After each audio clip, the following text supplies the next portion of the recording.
I had this friend,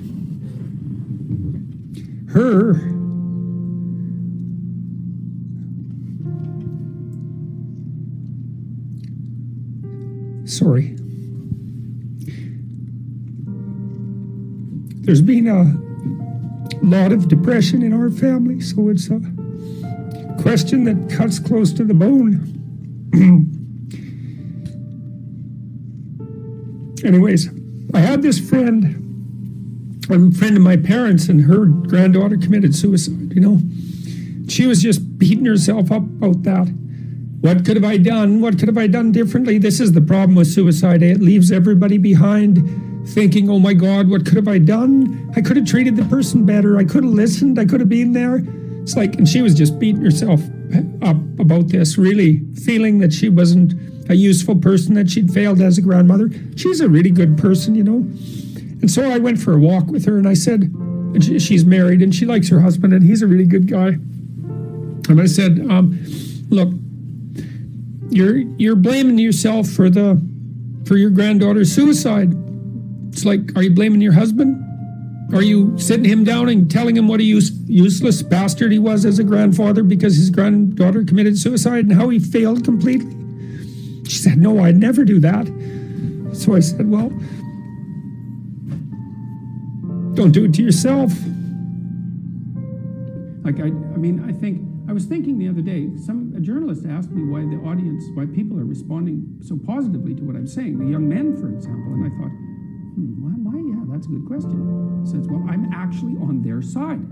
I'm really happy that they're not wasting their lives. I'm really sad to see that people are disenchanted and nihilistic and depressed and anxious and aimless and perverse and vengeful and all of those things. It's terrible. And then to see people question whether that's necessary and then to start to rise out of it. It's like, it's so fun. Like last night I was after my talk, it's overwhelming.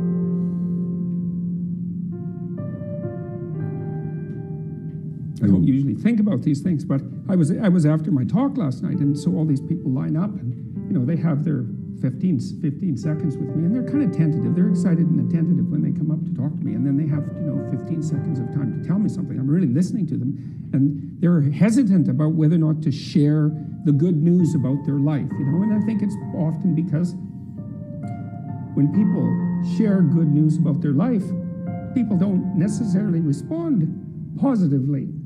They don't get encouragement. And people need so little encouragement. It's just unbelievable. And so they'll tell me something good, and I think, God, that's so good. Somebody says, oh, I'm getting along way better with my father. I hadn't seen him for 10 years, and now we get along. It's like, God, great.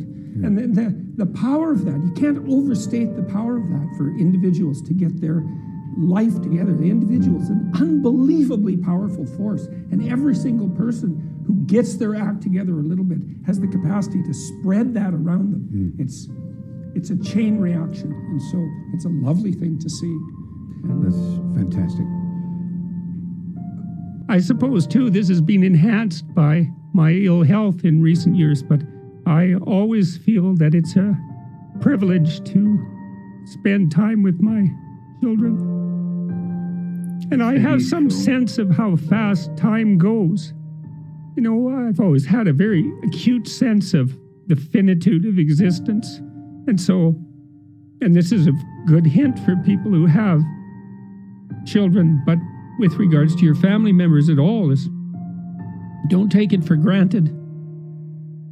Every second you get that isn't painful, you should cherish.